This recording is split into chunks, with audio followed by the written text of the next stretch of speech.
Everyone. Bah! Look at him jump scare at me like, what are you, some kind of horror movie? What is this? What are we, some kind of bar that's open? It's Mr. Drinker with his shades and Captain Long of the SS drinking. I'm glad you went somewhere else today. I'm glad you were somewhere else with that, and you didn't just leave it at SS. Mueller, we're not beating the accusations, okay? The SS merriment. You know, you put those two together, and it creates a bit of a juxtaposition. Yeah, it's good to be with you again. Like, we had a hell of a time trying to sync up to do Last Orders. Yeah, it was like this day, this time. It's like, oh, I got this. It's like, okay, but that time, it's like, yeah, this, but no, this. It's you know, eventually you just have to give up.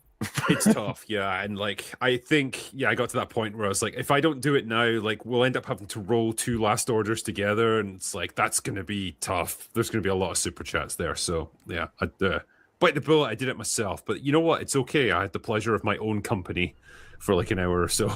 Mm-hmm. Well, I mean, if all things go normally, I should be on the next one, in theory. That should be good, yeah. But things are rarely normal around these parts, as we've learned. Many don't even want them to be normal, if we're being honest. I don't think so, no. But tell me, Mueller, do you have some facts for me by any chance? Facts? No. We're doing like a, oh my god, how was the week? And then you go, how's the dragon ended? Oh, yeah, I guess. I.e., nothing happened. I don't even mean that about the show. I just mean that people's reactions to it broadly. It just doesn't... I'm sure it's doing very, very well in viewership, but I just mean that people don't seem to be talking about it all that much. Yeah. Did Gary recommend it to you in any way? Did you say, oh, yeah, you know, maybe, you know... He didn't, unfortunately. Which, you know, you haven't recommended... You've strongly unrecommended it, as it turns out, and Gary hasn't talked about it at all with me. And so... Put those two things together, I'm just like, I'm pretty happy to not invest 10 hours of my life in watching this for a show that no one gives a fuck about anyway. So Season 4, whenever it comes out, would have to be really good for me to be like, oh yeah, it's worth the whole thing. But no, as it stands, not right now. They're definitely still filming it, though, aren't they? Like, they are making it. Oh, it'll happen for sure at this point, yeah, especially if it's the last one. You know Tommy Flanagan, right? Yes. He turns up as a Northman character in the show, and he gets a spotlight in the final episode that's almost maybe worth watching the show for. He's fun in it, but could I just watch his clip? Like, could I just watch his little moment? Yeah, I'll probably just do that then. Is it a battle scene by any chance? It is indeed a battle scene. Yeah. Who gets to do some fun shit. But all right, fine. Let's talk about 96. That's where we're on. 196, 96. Why does 96 matter? Obviously, I know exactly what fun fact you're going to want to mention straight away, so I'll get it out of the way myself. The number 96 holds special historical importance in Hungary because of their foundational national milestones tying back to the year 896 and the millennial celebration in 1896. By tradition and regulation, Budapest buildings have a height limit of 96 feet, matching the height of the dome of St. Stephen's Basilica. I knew you were going to say that. I wanted to say Well, honestly, I'm so glad you brought it up because, boy, I've been itching to say this for years. Exactly. I just wanted to cut it off. It's like the Aragorn thing with the broken toe. Everyone always says this about 96. Yeah. So I thought we'd just get it out of the way. I may as well just get to the list, shouldn't I? Of the films first. Is it going to be a particularly deep breath for this one? I don't think I can make it in one, but I'll try. Gosh darn it, will I try. 101 Dalmatians, A Summer's Tale, A Time to Kill, Beavis and Butthead Do America, Broken Arrow, Courage Under Fire, Dragonheart, Erasure, I don't know. Escape from LA, Fargo, Flirting with... Oh, I know it's him, but I just meant, like, is that the difference between American and British pronunciation? I don't actually know. Erasure. That's another breath, I'm afraid. Fargo, Flirting with Disaster, Foxfire, From Dusk Till Dawn, Hamlet, Happy Gilmore, Independence Day, James the Giant Peach, Jerry Maguire, Last Man Standing, Mars Attacks, Matilda, Mission Impossible, Mulholland Falls, Muppet Treasure Island, Primal Fear, Romeo and Juliet, Scream, Space Jam, Star Trek, First Contact, Swingers, The Adventures of Pinocchio, The Arrival, The Birdcage, The Cable Guy, The Craft, The Crucible, The English Patient, The Funeral, The Hunchback of Notre Dame, The Long Kiss Goodnight, The Nutty Professor, The People vs. Larry Flint, Train Spotting, Twister, Walking and Talking, Welcome to the Dollhouse, When We Were Kings, and The Rock. Oh. So, Drinker, What's your favorite out of that list? See, you want me to say Train Spotting, don't you? Because I'm Scottish. And you're like, you people always flock towards your own movies. And I'm sick of this kind of racism. We had to deal with dog racism last week, and now it's Scottish racism now. And I'm not having it. So, fuck it, I'm going to pick The Rock. I think that is my favorite movie of 1996. I would have guessed that you'd pick that. Because I'm also picking that. The Rock is fucking... that Rock is great. Yeah. That Rock is all rocks. A whole lot of fun. I mean, pairing Nick Cage up with Sean Connery, that's like a match made in heaven. Sean Connery just absolutely owns every scene he's in. He's fantastic. Ed Harris is amazing in it. Nick Cage is Nick Cage. You don't say anymore. It's There's true. great action sequences, and I just miss that style of filmmaking, man. It looks fantastic. It's well staged. It's well shot. Yeah, a movie that's functions very competently as an action movie, sure, but like it's driving it like a lot of like more interesting stuff as well, just beneath the surface. If you care to Every look. time I rewatch it, I have more appreciation for the story, even though I love the action and how funny it is and how well paced it is. I'm like, oh shit, this is about stuff. Stuff is happening in this. They make you do thinking things. Yeah. Oh no, people got me actually. Of course, you picked The Rock. It's got a Scot in it, motherfucker. Yeah. Damn it. Shit. I mean, how high ranked do you think Independence Day is for you? Is that up there? It's pretty highly ranked, yeah. It's dumb as fuck, but like it's so fun, I can't help but enjoy it. Speaking of dumb as fuck, but I still enjoy it, Mars Attacks. What a wacky movie, dude. What a cast they got. I know. For that. That's one of them films where you just go, wait, is that? Oh, and they're dead? Oh, wow. Yeah. It's like everyone in Hollywood just collectively said, yeah, fuck it, we'll be in this movie. It'll be fun. That was probably it. the height of Tim Burton's power, maybe? Because I feel like it took some of his Probably. power away making that film, because some people were like, what the fuck was that? He's like, yeah, it didn't work for some people is what I'm getting at. Regardless, 1996 saw another boon, like the previous year, to the independent sector, because of Fargo, The English Patient, Secrets and Lies, and Shine, all sweeping at the Oscars over the traditional studio film entries. How about that? And alongside it, you had a meta-horror development, too, in Scream, where a complete revitalization started taking place. A reinvention, even, of the slasher genre, with self-aware storytelling running through characters and themes, and a world that knew perhaps a little too much about the genre it was in, defining the era and influencing many films to come before turning into sludge itself. Or at least, that's what I've heard, because I've not actually watched the latest of Scream. I don't know if you have. I lost interest in them a while back, but like, yeah, the first one, absolutely fantastic. There was one where Neve Campbell came back, and it was like the killers were, I think it might have been Scream 5? This was probably like 10 years ago or something. And I actually quite liked it. I quite liked what they were doing there. It was like, there was the whole like playing on remakes thing, which I quite liked. There's that then, yeah. I mean, you know, I don't even know how many they're on. I just know that there's another one on the way, and it makes a lot of money, I think. Anyway. They're on 7, yeah, so it's the 8th one that they're doing. Apparently the Soska sisters are going to be working on it. Cool. We're living in See how that bizarro goes. world, my friend. We also have yet another special effects boom, which is probably going to happen in every single year up to a point where blockbusters like Independence Day and Twister prove the marriage of practical and digital effects are more than capable of producing insane spectacle that explode the box office, cementing the modern summer blockbuster formula. Sure hope they stick with that balance of practical and CGI.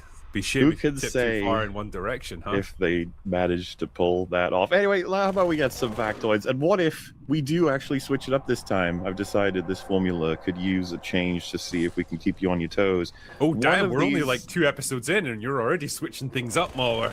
I might just go back and forth, who knows? But what are these 5 that are based in real events are in fact real?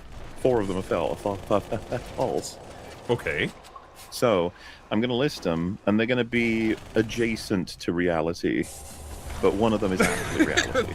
This is this is an interesting way of putting it, but sure, okay. It's to make, because if I gave you 4 blatant lies, as opposed to 4 lies that are maybe, makes it slightly more interesting. And of course, you'll know maybe some of these straight away. So I'll ask that you wait to give people in chat a chance to ponder, see what they come up with. Before you give your so 4 of answers. them are true, and 1 of them is a lie. No, 4 of them are lies, and 1 of them is true. Oh, sorry. Okay. Yeah, but they're all based on things that are kind of true. So, like, it would be like if I said Viggo Mortensen broke his hand while punching a helmet. You'd be like, is that true? So, number 1, are you ready? Mm-hmm. During the filming of Mission Impossible, Tom Cruise was so insecure about his height that he placed several British pound coins in his shoes in order to appear taller. Number 2.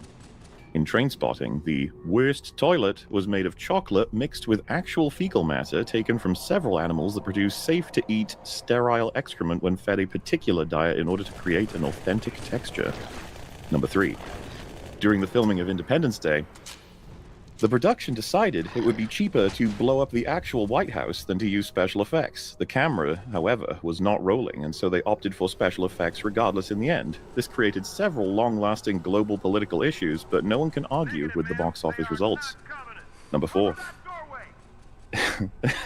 During the filming of Twister, a real Twister hit the set of Twister while they were filming Twister, and forced the crew of Twister to seek shelter from the Twister, delaying the filming of Twister.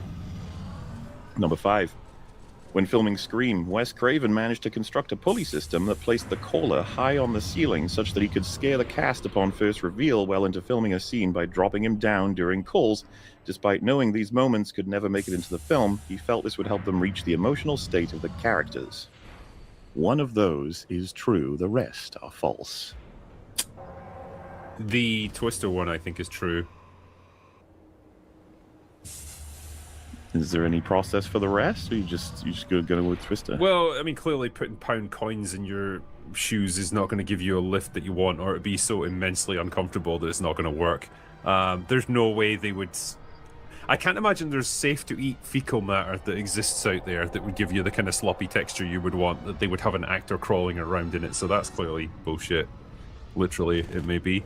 The Scream one, I'm 50-50 on, because it seems like it might almost be true, but it feels like a weird thing to do, because like technicians and stuff would definitely see that if there was a guy up there. And yeah, what was the other one that I've missed? The White House one. Yeah, so that's clearly. All right, well, I'll do a process of elimination. So I'll give it to you. You're right. They didn't actually blow up the White House, even though I figure that was a pretty good lie. A lot of people wouldn't have known that they detonated the entire thing, but hey, I tried to slip some things past you. Yeah, all right, I'll admit it. Saying that they made edible fecal matter from animals was a bit of a stretch, but you know, you tried to. God bless you for trying. No. Now the 2 more interesting lies. I'll start with Tom Cruise because you said that wouldn't help out with the height. He did put money in his shoes to help with balancing on a wire, not to help with his height. But I thought it would be a funny little twist on the factoid. And then that leaves you with Twister and Scream. The truth is indeed Twister. I tried to make it sound a little funnier, but you're right, that was the actual one. Scream's reality was just that the Scream caller was hidden on set, so right. He kept him in a truck to make the actor's terror genuine when he would actually call them on real phones. So good job, you found the correct one. Thank you, Mauler. That was some good factoids there and a good list of movies. What do you prefer, when there's 4 false ones or 4 true ones? I honestly don't mind. It's like whatever lends itself better to whatever it is you're doing that particular time. I think I'll try and make the lies harder to find out next time. Yeah, because there's probably going to be... I'd say there's maybe 1 or 2 lies that you can make really obvious, like just immediately discount that, and then like a couple that are much more difficult to discern, and then you've got your true one. So like there's a hierarchy to it. Well then. Be proud of yourself. You really clever. You'll find something that's so absurd you just immediately dismiss it as a lie, and then it turns out to be true. But it's surprising what is true about filmmaking, honestly. Yeah. I feel like as time goes on, though, like the true stuff becomes more mundane. You know, if you're talking about the 60s or the 70s, where fucking anything was possible and there was no oversight for anything, like, yeah, you could get away with all kinds of crazy stuff. Now, not so much, sadly. Yeah. But, well, anyway, how about we assemble our bar? We've kept them waiting for like 10, 15 minutes at this Are they point. still there? Can you be sure? I don't know. We'll try. Should we bring them in? All right, let's do it. All right, welcome everyone to the bar. Little Platoon, Keda, and Gooch Presents. Good to have you guys here once again. How y'all doing? Good. Good, man. Took a little nap, you know, we was doing the facts. It was great. You mean Mahler's facts didn't keep you absolutely gripped? I was like, Not oh, even yeah, the poop damn. one. When I heard the poop one, I was like, I just want that to be true, just for shits and giggles. No pun intended. I do wonder how long I could have convinced Drinker that it was true if I'd said that was the correct one. You'd have been like, no fucking way. You start Googling. Yeah. I guess having worked in that sort of environment, not public toilets or anything, but like just, the filmmaking that I've been part of, they are so paranoid about any kind of risks to the actors. They would just never sanction anything like that. Even back in the 90s, I think you would never get away with it. But it's I was nice actually born idea. in '96. Oh, nice. There. Why didn't you put that in, Mahler, as a I was fact? born in '96. Yeah. Well, It was I just a already little had fact. my true fact, so I'd have to put in a lie or something. Like, Oh, let's say no, all of yeah. us are born in that year or something. But, I needed convincing lies, damn it. Yeah. Like blowing up the White House. Go with That it. one I almost would got say. me. Yeah. It's like, it would be cheaper to do it, technically. It's just, the lawsuits and stuff that would result from it. It's pretty difficult. But anyway, now that you guys are here, how about we tackle some stuff that's been going on this week? Has there been something going on this week?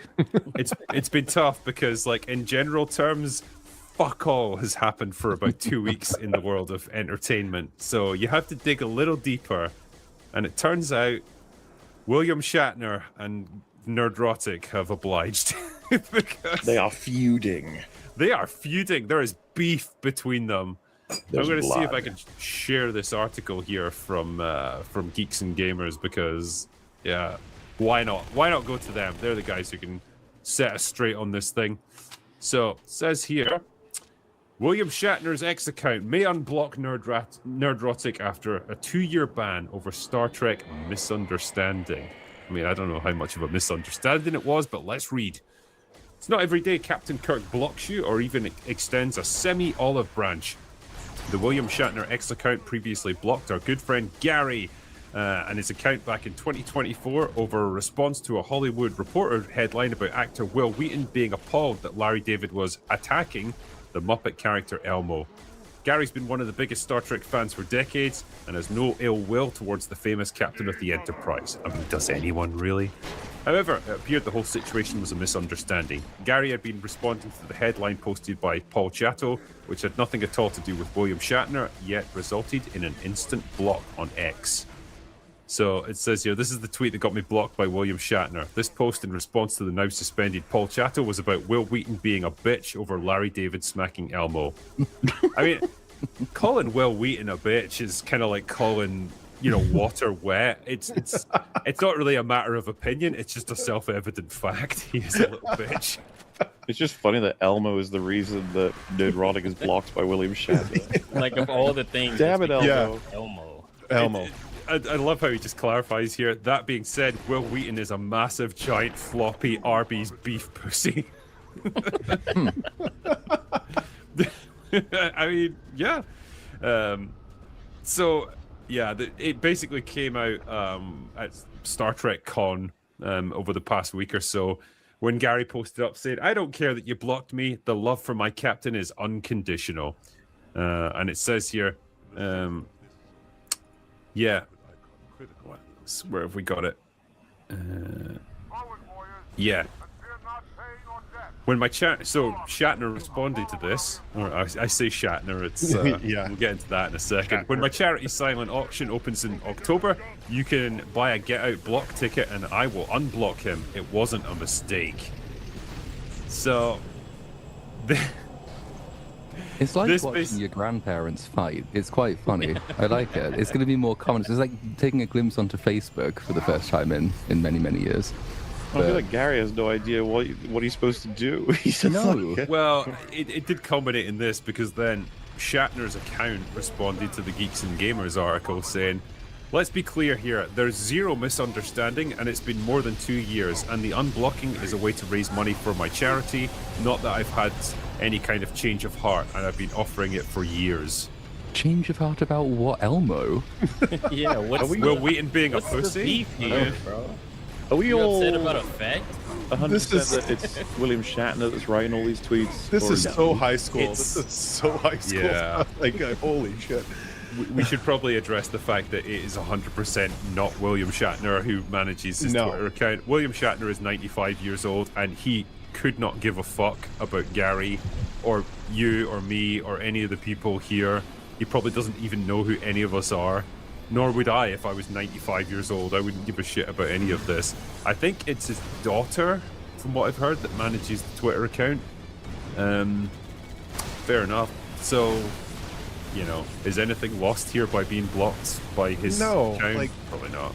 Shatner is like too busy trying not to shit his pants at this moment, and he's just like, this is a way of trying to, get out there and raise money and raise funds for the charity, which is smart, really. You're creating some news, but really, this is kind of like, and all of it, it's like ridiculous. It's so ridiculous. You'd also think as well, if you're asking people to give money to charity, it would be because they believe in the charity and not because they were blocked on Twitter. It just doesn't seem like the most charitable thing. Right? Of all the things. Yeah, I came here to give money so you can unblock me on Twitter. I want to see that live. I want him to Yeah. ask him, like, hey, you got me blocked. I came to donate money so you could unblock me. William Shatner I probably just look at him like, what the fuck are you Yeah, talking about? I'd love him to like approach Shatner at a convention or something and be like, "Bro, why have you blocked me? And why have you blocked me on X?" And like Shatner just being like, "What's X? Where am I? Who are you? Get him out of here."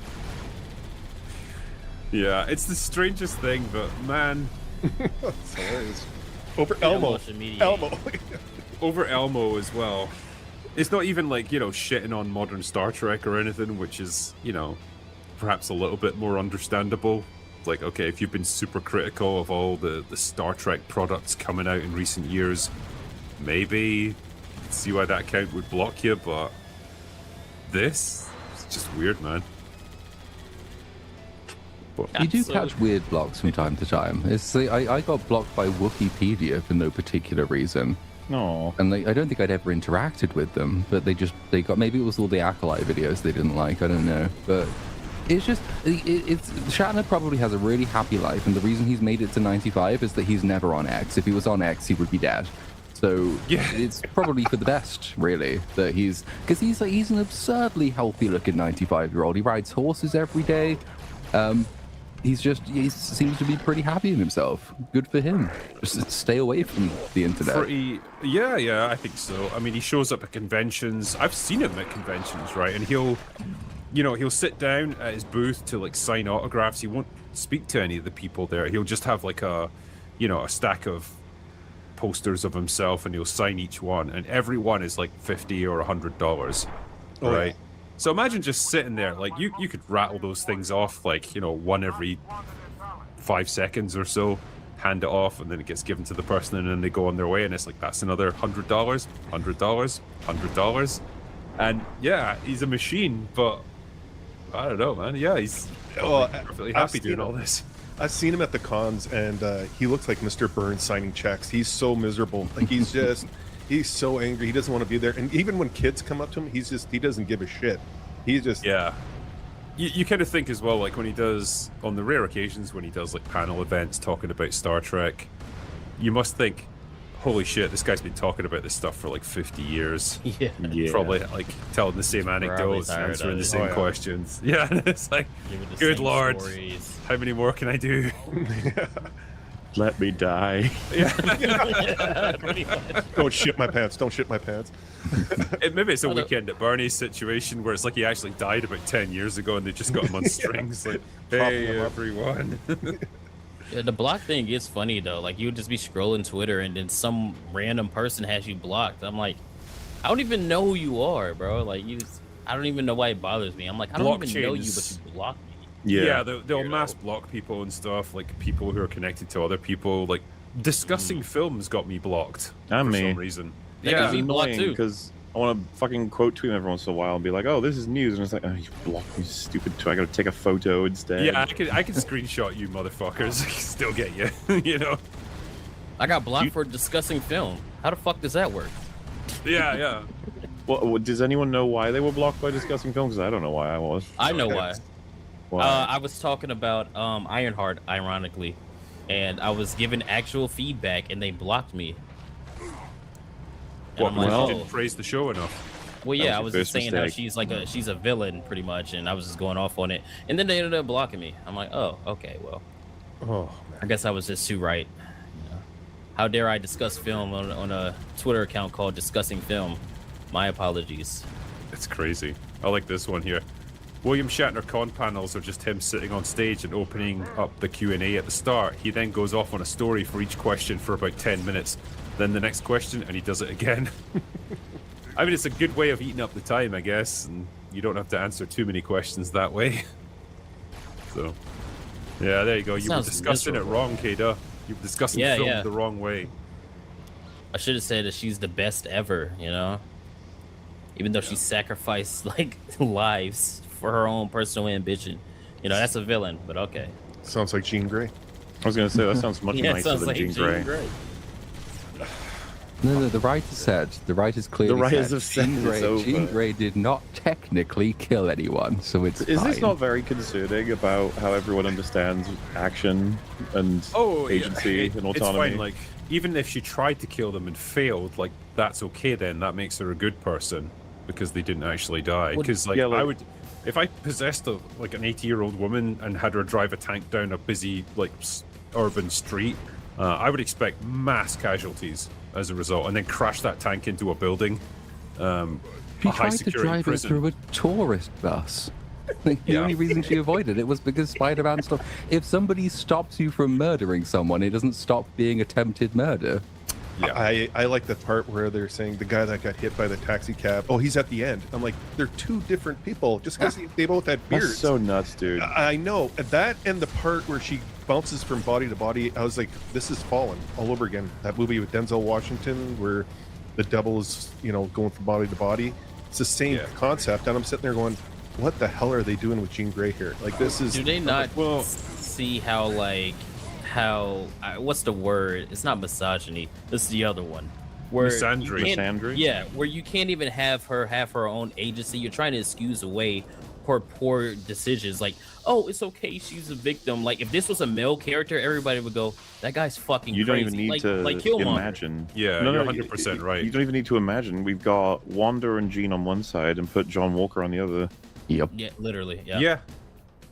John Walker's the bad guy, even though he That did bias- the right thing. Is fucking insane, and they need to have a sobering moment of being like, "Oh shit, yeah, okay, fair." Yeah, I would genuinely. Yeah, I would love to like get to the understanding of like what's their philosophy on how they judge characters. It's like, why do you go out of your way to defend female characters from doing the most reprehensible shit imaginable, but like you want to pillory male characters for doing much less? What's your thinking behind that? I'd love to know what their rationale is. I think their heads would just explode or something, or they'd just get a nosebleed and pass out. I'm befuddled by, like, Spider-Man has like one of the biggest rogue gallery besides Batman, and you're using Jean Grey as the villain. I'm like, what world are we living in? Like, We also found out. See, people assumed that was a choice from the studio, but that was actually Cretton's choice specifically. He said she was the perfect choice.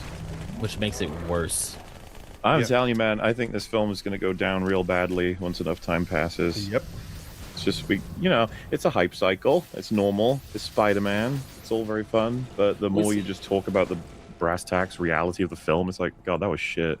I understand why some people can like the film because the Spider-Man stuff is, relatable, you know what I mean? But like when you sit down and think about the actual film, that's when it starts to fall apart, where it's like, yeah, all these decisions literally make zero sense. Like when you stop and go, hey, why didn't Jean Grey just ask Spider-Man for help to save her sister? and there's no logical answer to that. That the whole thing falls apart. When you go, why didn't she go and find Mr. Milchek? If y'all seen Severus, y'all know what I mean. Go find Mr. Milchek and then just add, get into his brain and figure out where his sister is. If you can't give me a logical explanation for that, you're messing up. Like, there's so many parts about the film where it's like, that's dumb, that's dumb, that's dumb. But then Tom Holland is like acting really good, and it's relatable stuff for lonely men. So it's like, I get why you can like that, but I also find that people just are talking past each other, or rather that there's no interest in the conversation with the people who are too in love with the movie. For example, it's like, why didn't she tell Spider-Man his sister had been taken? It's like, she didn't trust him. Like, sorry, that doesn't answer my question. Why didn't she tell him? Why did she choose instead to torture Spider-Man? It's like, she didn't trust him. It's like, you're not answering my question, man. Like, and that's not even well, watching this movie, to me, it was just like, it was all just a hype train jumping on the Tom Holland Zendaya couple thing, whatever you want to call that, and then Sadie Sink, like Jean Grey, and I said this on Kata's actually.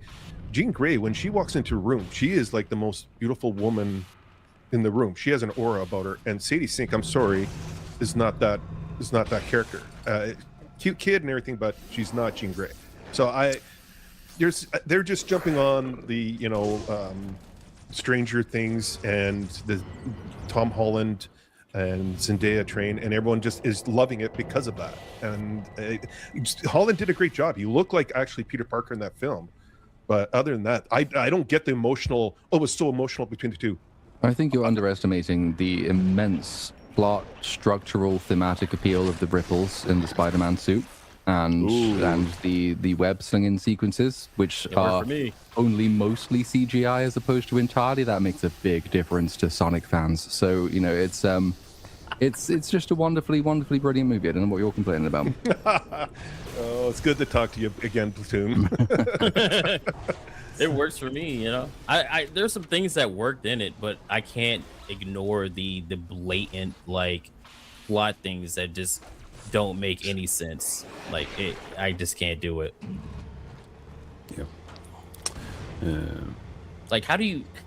Oh God! Spider-Man made the thing that's gonna make mutants be slaves. No. That was MJ. That was MJ. Oh yeah, I'm sorry. MJ did that. Yeah, because she took a semester taking a course, and she somehow remembered how to She looked at the screen for 1 second and said, "Oh, you got to do that." Yeah, Peter Parker like, got that was a 95% blatant, of the way there to destroying the entire future of the MCU. That was mostly Peter Parker with a little bit of Bruce Banner, and then MJ just came in right at the end with her immense genius and just finished off the job. Like, bypass the compressor, bro. Like, correct me if I'm wrong. Like, obviously in the Raimi Spider-Man, like MJ is like an actress or an aspiring actress or whatever. Yeah. I don't really know what she is in the comics, but like it's interesting that they've made her like super mega tech genius here. Well, it's like, an overcorrection. Like, they've been doing that for a while with her. Or like, if you look at the Spider-Man games, you can't just have her be Mary Jane. She has to try to be like this reporter, or she has to be like somebody important or whatever. Or it's like, just let her be who she is. She's just Mary Jane. She's there for Peter Parker. What's so wrong about that? In the games, they tried to make her like a Nancy Drew kind of type character, and then in the movies, they made her like this tech and MIT kid, and it just doesn't work. Well, I think she joins the ranks of like, what have we got? Ant-Man's daughter, Cassie, right? We've got Riri Williams, and now her. Like, all these like teenage girls who are somehow like mega genius, like tech bro, like proteges. How, don't know, they just are. And it's like there's a little bit of a pattern that always emerges with the MCU, where they're just desperate to put young women into these like super advanced tech roles because they want to have this positive view of women in STEM. And it's like, yeah, that's fine, but like when you override a character that's already there doing that stuff just to get that little moment, it just becomes weird and a bit redundant. And she also fixes it and then says, hey, you know what? You probably shouldn't use that.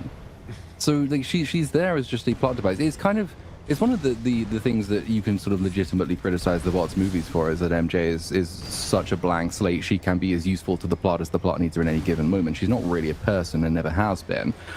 So this movie comes along and she's like, well, we needed to be tech genius to finish this problem, so she does. But because she isn't a character, like, she will act in one way because that's the tech side of her character that they want to show you, and then in the next moment it will be, oh well, she has to give voice to the theme now, which is, hey, maybe you should just let the spider take over. Which she shouldn't be saying, because everyone in that universe should associate mutating DNA with the Hulk and frequent mass disasters. Well, she also doesn't get to have an existential panic of having lost memory that constitutes a whole lifetime. It's all gone. She has to instead be like, I'm sorry, Peter Parker, but we can't be together. And that's all you're thinking about. I take it you've seen people talking about the whole, like, bros before hoes thing that you can ultimately take from this movie, where, like, Ned, like, MJ, like, immediately gets a new boyfriend and moves on with her life and completely forgets Peter. Like, okay, that's the spell at work. Like, Ned kind of hasn't moved on and hasn't really got a new best friend, and then actually does remember him and overcomes the power of the spell by the end. It's like, what's this movie trying to tell us about There's relationships debate on here? what that ending will mean. It's up to the next film to tell us exactly. But I mean, those two are both coming back in full throttle. Like, unfortunately, the chance to ditch them has been ignored. From a purely financial point of view, it would be insane not to. It's like you've got the perfect formula somehow with this. If you've got a movie that's cracking $2 billion probably by the end of its run, why wouldn't you just keep doing the same thing again? Get the same people back, just go on another adventure. To be fair, Story, you could have said that about the previous one, and then you'd be like, so where's Toby and Andrew in this one? You know, like, they still change things as they go. I don't think that Zendaya is the reason that it pushed up. You this can't far. say that, Mauler. She's a goddess, and she's the reason that cinema exists now. That's what I've been told on Twitter, anyway. I'll take the wild gamble and say introducing the Osbournes and Mary Jane Watson. Actually, you may have ended up with even more dollars. Or Felicia. If you would have brought in Felicia, that would have been perfect. You give us a whole new slate of characters, and maybe in the future, if you want to bring those characters back, fine. You know, that can make some sense. But this rewriting No Way Home's like ending really pisses me off, like, to no end. Such a waste. Yep. It's just a good ending. Like, that's what we wanted. Oh, he sacrificed what he wanted to save the people that he loved. And he can finally be Spider-Man and not Iron Man Jr. There we go. I hate that line of criticism in particular. So finally, he's not Iron Boy anymore. He's finally Spider-Man. Then why the fuck is he so much more childish in this movie? He makes way more childish decisions in Brand New Day than he does in No Way Home.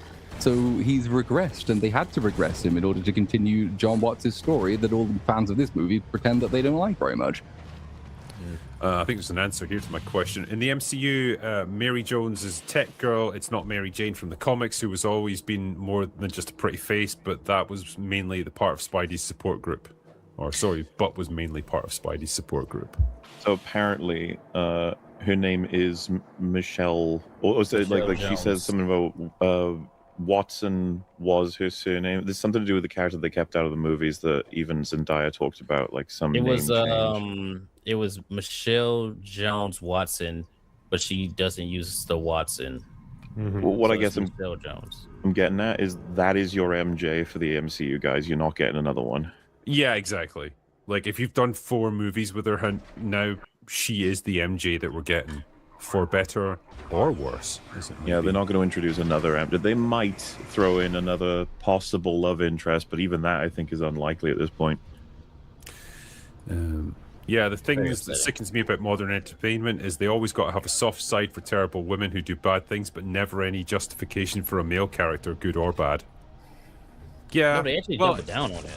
If someone was mean to them once, or someone did a bad thing to them, then they can just go on a genocidal rampage and kill as many people as they want because they're sad. That's how morality works when it's female characters in the MCU, I guess. Like, nobody sat down and thought, hey, this character is legitimately evil. She has every opportunity to figure out what the issue to her problem is, but instead she tries to kill people. Like, nobody sat down and thought, maybe this is stupid. Maybe we should write this a different way.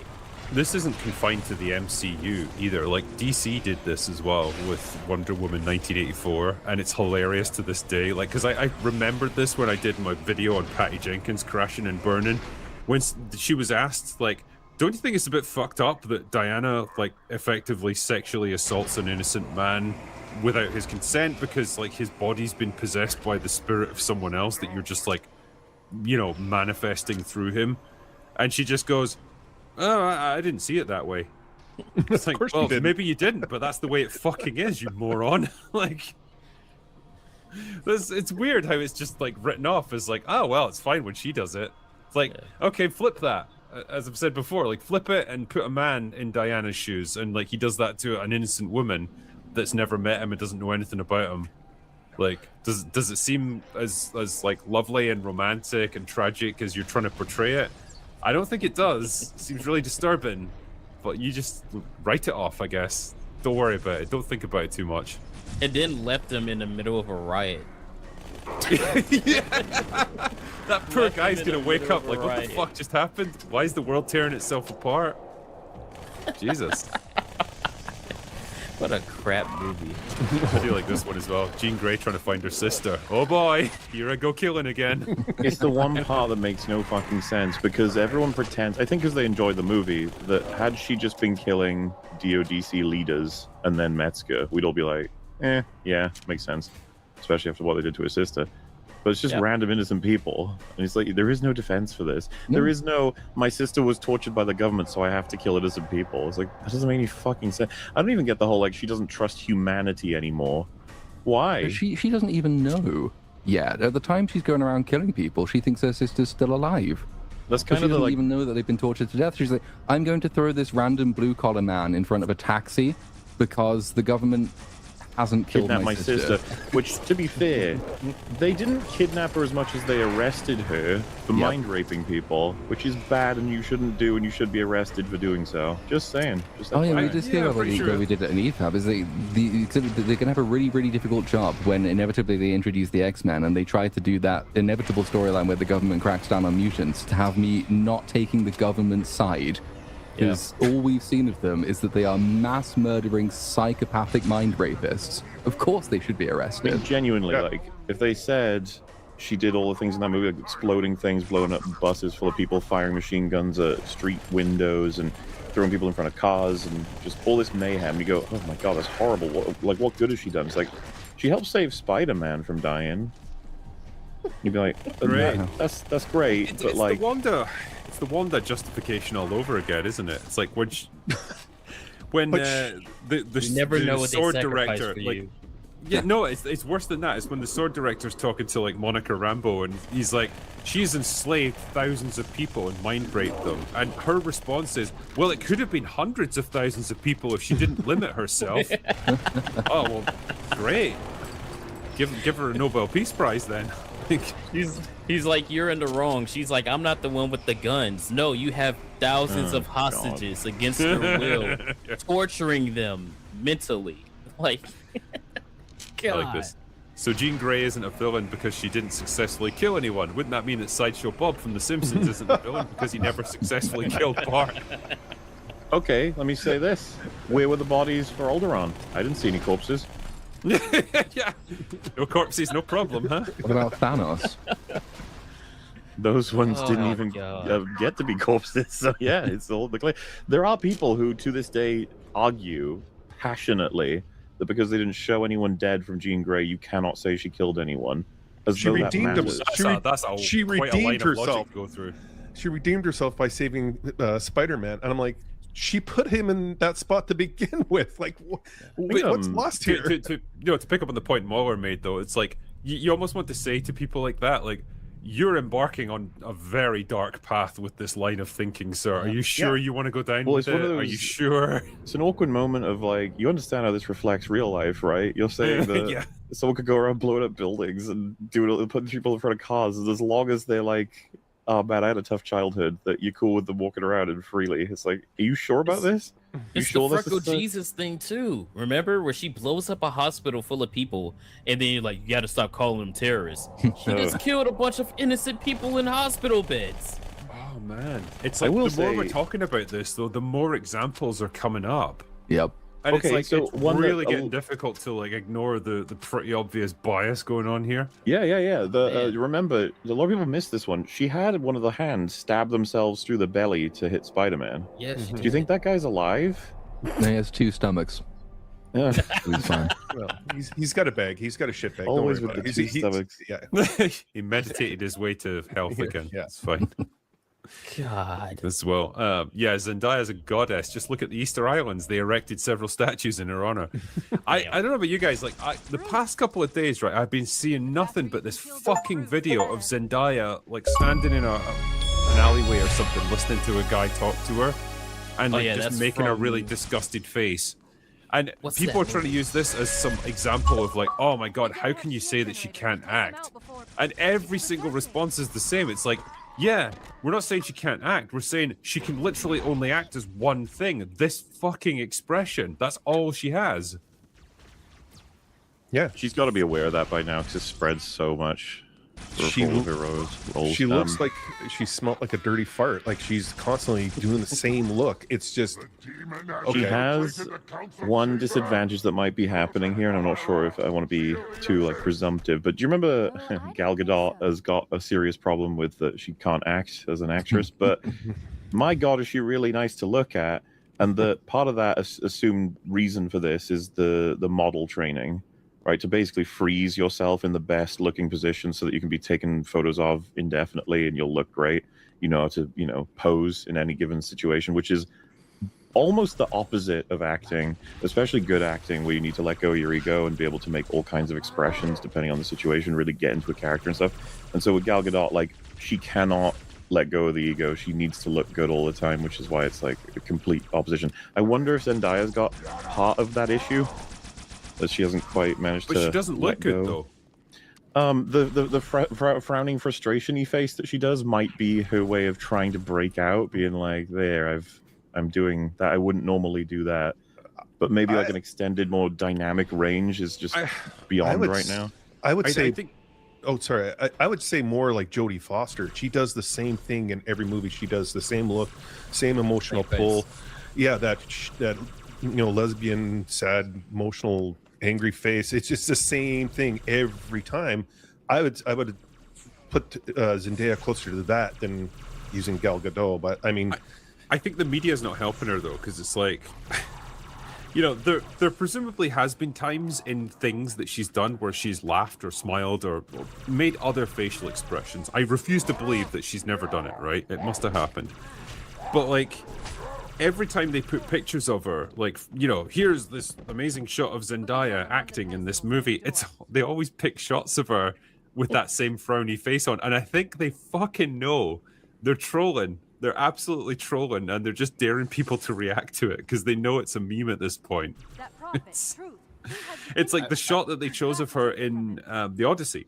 Yeah. It's like her and Matt Damon on a beach, and she's got the same fucking face, man. They'll do it for Dune as well, Dune Part 3, when that comes out, and she will look exactly the same. I will say, wasn't a great amount to choose from in The Odyssey for her. There is one scene where it's, I suppose it's not technically her, but it's his like vision of her, with the statue getting beheaded and stuff. Right. Like, okay, that's like 3 seconds of her acting, like making other facial expressions. That would have been an interesting one to put in there. I think that's why been known to make other faces. Yeah. Like in the film, this was the only time that she actually tried to act. Where she's like on the rooftop or whatever. That was the only time she did any kind of acting besides just standing around mean mugging.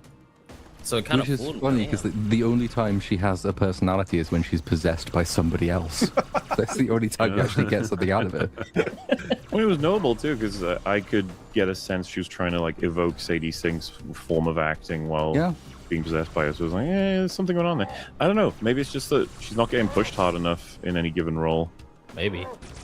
And that maybe she's going to perform wonderfully at some point when she finds the right project. It seems like every scene or every role she takes, it's that gray tone. It's very dark. Like Euphoria, it's the same. Odyssey, the same. Even in this Spider-Man film, it's very grayish. Like it's got that tone. So it's kind of do something light. Do something. I forgot about Euphoria. Yeah, she's the same thing in that. Well, yeah. I mean, I've said this before. Like, if it wasn't for Sydney Sweeney's boobs, no one would give a fuck about Euphoria. No one would even know about it. But like, I don't think anyone's tuning into Euphoria to watch Zendaya. Or any of the acting either. But and it can also be a case of maybe an actor's name precedes them. The fact that all these roles are being written for Zendaya, so all of them are in a sense restraint, because it works in June particularly, because you've got the original character from the book you can sort of compare with, so you know where they've rewritten her and how they've rewritten her, and they rewrote her to be less expressive, more modern, more sort of generically angry and bitchy. They seem to be writing her specifically to pull the face she always pulls, and I wonder how much of it is, as Morta says, that it's like that's the model training, and how much of it is that the writers are writing with the expectation that she will play that role, and that's sort of stopping her from having more interesting or dynamic parts. Well, the thing it's hard to is, say, like, she was a Disney Channel kid, you know what I mean? So she knows how to express herself. Why doesn't she express herself? Yeah, honestly, don't know. I don't know if her interpretation of like serious acting is just to do that scowly face, or as Platoon says, maybe roles are specifically written with her in mind, and they just don't really push her to be anything outside of that, like faintly pissed off, I've smelled a fart in an elevator kind of facial expression. Maybe that's it. I guess, to a degree, it's working because, people seem to love her, and a lot of the movies that she's in do really well. I mean, I would argue that like she doesn't really lead movies so much as she supports other people in them. I don't think Spider-Man is going to make $2 billion because of Zendaya. I think it's much more higher level than that. But yeah, I guess they're going to keep pushing her as long as people go to see the movies she's in, regardless of whether she's responsible for their success or not. Excuse me. It's also the Instagram follower thing too. Mm-hmm. So Yeah. no matter what she does, they're going to keep pushing her because she has all those followers.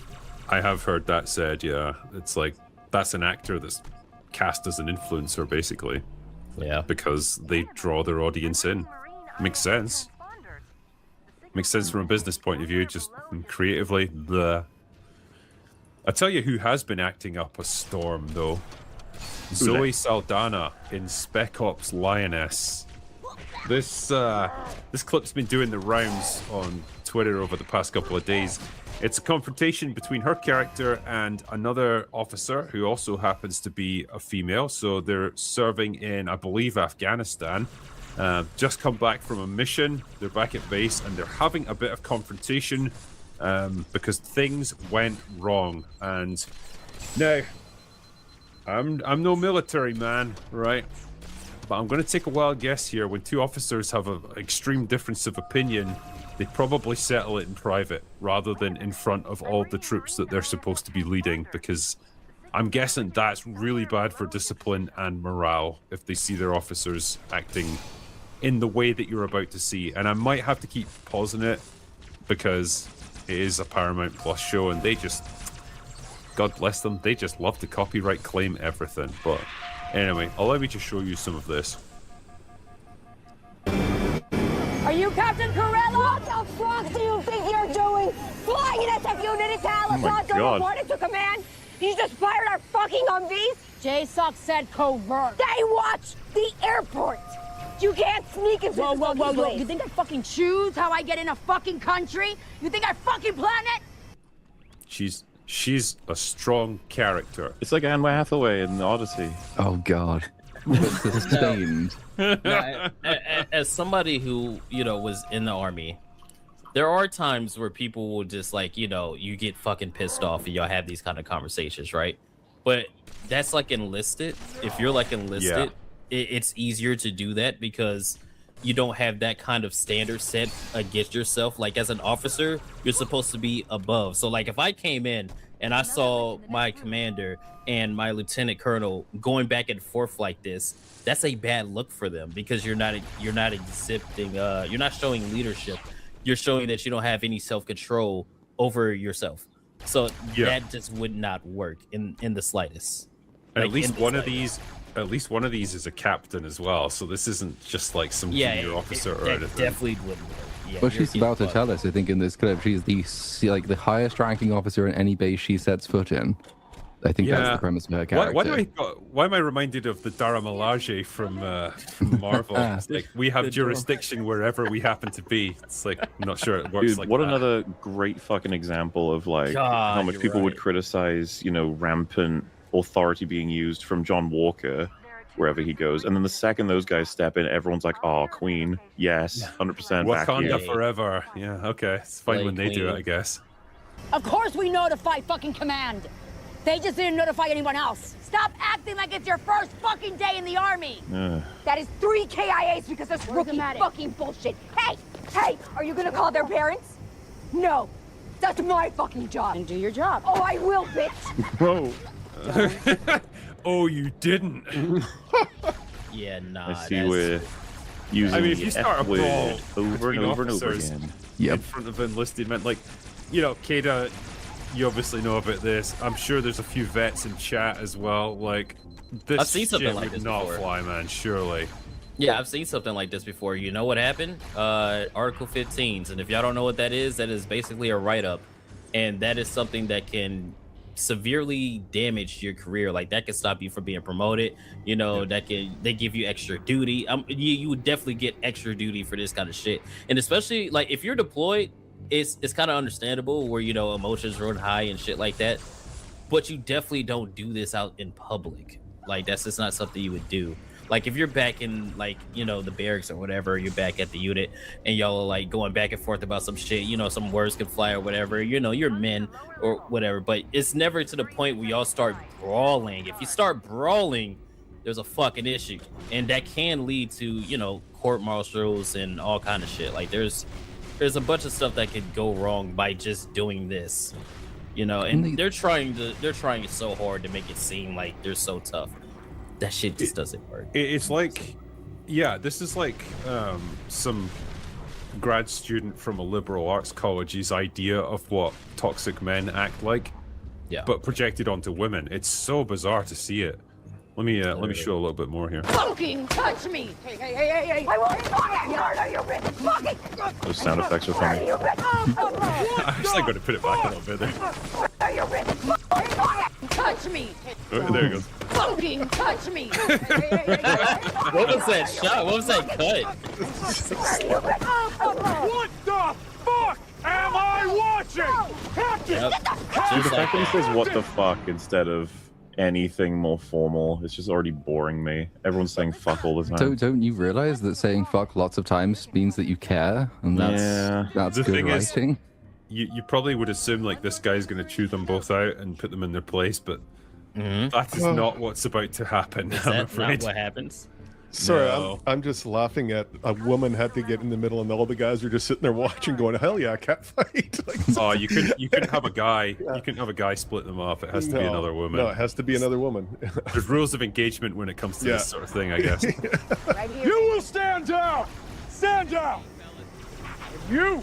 Be very fucking careful the way you fucking talk to me. Oh my god, The dude. highest ranking officer anywhere I fucking go. Ew. And this I'm not sure that's how the military works, but yeah, sure, okay. guy better start fucking acting like it! A 2-vehicle escort? What is her That's rank? what you send me. Do we know what her rank is? Hold on. Woman, I think. So embarrassing. I think dude. strong woman is her rank. Yeah. Woman so, of strength. Woman of strength. I think you'll find. Yeah, so she's a CIA case officer. So she doesn't. Oh, bitch. Military rank. Yeah, everybody would fucking laugh at you if you come around like, yo, I'm in charge here. Everybody be like, shut your federal ass up. Ain't nobody listening to you, you fucking CIA pussy. People would make fun of you on purpose just to see how pissed off you would be. Like, get the fuck out of here with this. Yeah, dude. because like, a CIA case Do officer it. can't pull rank over military personnel, can they? Like, I No, don't they think could. that's- They could try. That's the thing. They would try to do that, and everybody would tell you to shut the fuck up. Like literally, that's what they would say. Like if she came, like if we were in Afghanistan, I'm having a flashback right now. If we were in Afghanistan, and this bitch comes up and she's like doing all that, everybody would be like, man, shut the fuck up. Ain't nobody like the entire unit, everybody would stand up and tell you to get out, because what do you mean you're pulling the rank? Like if you're upset about something, be upset, but doing a little hissy fit, everybody would laugh at you, especially if you're a CIA case officer. Yeah, nobody gives a flying fuck about you or your feelings. Nobody cares. Like literally nobody cares because of that. You think you're above everybody. That's why everybody be like, yeah, No, get out of here, dude. And especially like, and you're a woman. Yeah, don't even try it. Don't even try it. Some fucking teenagers with M16s from the first fucking Gulf War. That's what I get. I can't send more than 2 without an Iraqi platoon overseeing. You want 28 Iraqis looking at your face? My order was to make it look routine, and that's what we did. I'll send you back in Bradley's with an Iraqi escort. Fuck you, Will. You're putting a... Yeah, sorry, I just had to pause it for a second there. It's just hard Even the way hard he's- to listen to, honestly. It is. I mean, just It is you're hard to looking listen at the to. way that guy's moving and gesticulating and shit. Like, it just looks weird. Again, it just doesn't look like a way an officer would conduct himself, hold himself. Not in the slightest. Not like I can tell you for a fact, if some shit like that was to ever happen, like on a base, like the command sergeant major would like call that dude into the office, and that guy would be back to fucking Washington before the end of the day, because he'd be like, yeah, you're not going around talking to my fucking soldiers like this. We don't follow your orders. You're just here as a liaison, pretty much. Like, you're not in charge here. You're just around. Yeah. all in a Chinook, and you're fucking flying us to Kuwait. Now, where's your office? Why? Cause it's my fucking office now! Oh my god, man. Yeah, try that with any like officer on on deployment. I was just about to make a joke like, say fuck again. And it was like, oh, there it is. Yeah, It's so cringe to watch. They're all he caves in as overacting. well. Yeah, they're trying to act Double tough. doors all the way down on the right. You in my fucking office in 10 minutes.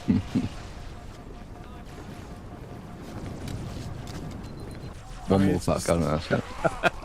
Yeah, the say words fuck in the again. language, I swear. Like, The thing is, I like Zoe Saldana as an actress. Like, I think she is pretty good. But like, what they're asking her to do here is like a humiliation ritual almost. Like, she looks like an angry toddler that's throwing her toys out of the pram. You and know? the thing is, there is a world where if you're like enlisted and you're going to, like, your sergeant is talking to you like this, that will happen. Like, this can happen where he's basically talking down to you, and like if you fuck up or something like that, he's like, come to my office, blah blah blah blah. That's enlisted. If an officer does that to somebody that's enlisted, that could possibly still happen, but it wouldn't be at the level if they're trying to do it as like right here. But if you're like a CIA liaison and you're coming through trying to do that, that shit would never fly. Officer, enlisted, everybody would like basically gang up on you. Like, I also they assume like it would that's be what more happen. threatening, menacing. It would be more like if your actual superior officer were doing this to you in private, it would at least carry some more implicit threat, and he wouldn't be waving his arms around. Part of the problem I think they've got here is that they've got two quite small women who are trying to have a very masculine type of fight, and they're overcompensating for that, which is why there's so much screaming involved. And you would have done a way better job even keeping this ridiculous premise if you'd had them act a bit more restrained than this, but they can't do it because they have to make it seem masculine to its predominantly male audience, I suppose. I mean, Yeah, 'cause we fights talked like that fights can happen off of shit like this. Like, fights can happen, and like if it's like a private conversation, and again, if you're enlisted and say y'all come to blows or whatever, there's more leeway there because again, you're enlisted. You're not an officer. You're not held to the same kind of standard. So like that could happen, but it's like in this kind of scenario, that would never fucking happen. You would lose your job. Like if you're a CIA guy, you would lose your job. And I think to pick up on the point Platoon was making there, like, I think if you had, like, say, two big, burly, like, 35-year-old guys yelling at each other, it carries a lot more weight because, like, they've got more presence, their voices are deeper and more commanding and stuff, and, like, they can at least summon up that aggression and make it look somewhat real, but this just looks like two children having a fight. Like, it doesn't look intimidating, it doesn't look dangerous. They just look kind of comical, and like, they're just like screeching at each other, and it's like, this really isn't giving the audience what you think it is here. Is this a movie, by the way? Super cringy. It's a show. No, it's a TV show. Yeah. And I think Morgan Freeman's in this show too. Like, He's still I alive? thought about watching it. Nicole Kidman as well. And it's Taylor Sheridan in who it wrote too? this. Yeah, Nicole Kidman's in it. I watched the season 3 episode 2 last night, and it's just There was lesbians in the bathtub. I'm like, why are we watching? I have no idea why. I mean, I'm not against that. I'm not against but it's just like, let's see where this what's goes. going on. Yeah, it's just like, what is happening in this show? Because it's just women trying to swing a big dick and they don't have it. So I don't even have it. I feel like this would be ripe for like dubbing. We could have a lot of fun with it. You look at my boyfriend again, I'll fuck you up. Boyfriend. Well, yeah, I'm being generous here. You touch my ass again, your ass is grass. Jeez, Yeah. that's just. It's another example as well, because we talked about the trend earlier of the female characters just not being held accountable. There's another trend that seems to be doing the rounds, which is that you put women characters in positions of power and authority, and then you take 5 seconds to show why that's a terrible idea. House of the Dragon did it. Like, Yeah. Rhaenyra finally gets on the Iron Throne, and then the show decides she's biologically incapable of ruling. Here, there's like female CIA case officer who basically is in charge of absolutely everything and can't actually handle the pressure by the looks of how she's acting here. And it's kind of doing a disservice to the women I think you're uplifting with this sort of thing. You keep showing them to be so unsuited to the tasks you put them in. I'm sure there are very competent women in very powerful positions, but they don't seem to be shown on media. Yeah, it's doing the opposite of what you think it's doing. It's making people go, yeah, so don't put these women in charge. That's all it's doing every Yeah. single time. I think This- it would have this is been so way cringe. more effective if Zoe Saldana's character was just like super cold and clinical, you know, rather than like rising to it and just getting into this like fighting in the mud bullshit. If she was just like, yeah, I'm in charge here. I want to see you in my office in like 5 minutes, and then we're going to talk about this, and just like be super, you know, Yeah. just like detached from it. Because almost that get kind of the- quiet menace is like way more effective. Yeah, because it gets to a point where I'm watching it in this scene. I'm like, how did you even fucking get promoted ever? Yeah, Yeah, this it's strange is just shit. the most unbelievable shit that I've ever seen. And I can suspend my disbelief when watching like military stuff sometimes, where it's like, okay, you gotta exaggerate. All right, sure, you know, I get it. This would literally never happen. This would literally never happen. Let's see. There's a couple of people talking about this. The Lionesses were an actual thing. Recommend checking out the Unsubscribed podcast with Veteran with a sign-on. The ones he got, rather than learning the local language they were meant to, had learned the alien language from Avatar. Sure, okay. Yeah, makes sense. Damn, this new Candace Owens movie looks intense. Jesus. If anyone needs to seek asylum in the US for buying a baseball bat and having the audacity to walk around with it in the package, let me... Oh, Christ. I don't know if you guys saw this. I know some guys who will sponsor visas. They employ drunks and Cthulhu lords, even the gays platoon. Ooh. Yeah, like some guy in the UK had bought like a baseball bat from a sports shop, and it was still in it like its plastic shrink wrapping. As soon as he went outside, he got like jumped on by a policeman who tries to arrest him for having like Ineffectually. and he's like, "What the fuck is wrong with you, you retard? I'm buying a baseball bat to take home. It's still in its wrapper." And the guy got arrested for it.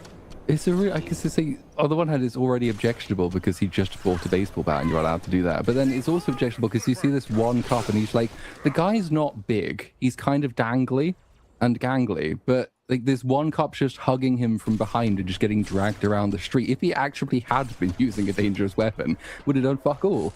So it's useless police enforcing rules that shouldn't exist and probably don't exist. That's pretty much the UK in a nutshell, right there. What you just said. Sounds like a terrible place to live. Yep. It's pretty horrible. Yeah, and it's getting worse. But Might take you up on that immigration offer there. It's also too hot. It's far too hot. Yeah. Even in the civilian sector, I've seen and heard the regional manager berating my plant leadership on the shop floor as production was happening. It wasn't a good look. Everyone felt that it was unprofessional. Yeah, and that's in the civilian sector. Yeah, as Kato was saying, like that's just not how you do leadership. It doesn't work.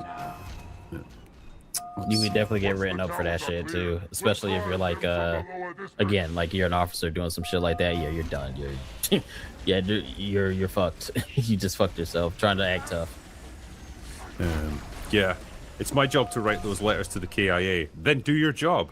bam, should have gotten that CIA agent KO'd right on the spot. Yep. Yeah. Pretty Oh much, yeah. yeah. And you said she was like, that's not even like a soldier. Is it somebody that works for the CIA saying something like that? She's a case officer, yeah. Everybody's beating your ass when you say something like that. Yeah, nothing about how those two behaved was masculine at all. It was more like Andrew Tate throwing one of his top G hissy fits trying to come across as alpha when he's not. Alphas lead by example. Yep. Oh yeah, someone mentioned this on X as well, and someone's brought it up here again. It reminds me of that episode of Next Generation where Data and Worf took over from Picard and Riker. Worf challenged Data's authority, but instead of coming to blows, Data pulled him aside and scolded him. Yeah, that conversation's fucking superb. Just takes him into his briefing room. The two of them have a very, restrained conversation about the nature of authority and who's in charge and how he expects the first officer to act, and it's just brilliantly handled. So well done. There's like a viral video, I want to say half a year ago or something. Someone in chat probably know what I'm talking about if any of you guys haven't seen it, but it was like a bunch of dogs in a big old kennel. Two of them were like basically fighting and growling, barking and roaring sort of thing, and then one dog walks in, sort of looks at them and stares for a while, and they both gradually stop and look down. And the dog starts walking off again. It's the most like, holy shit, that guy's got authority. Like, what the fuck's going Just on a there? gigantic pair of balls right there. I mean, yeah. I think the dogs that were fighting were bigger than that dog as well. Like, it was kind of interesting. This is one of those things where it's like, psychologists must study this forever.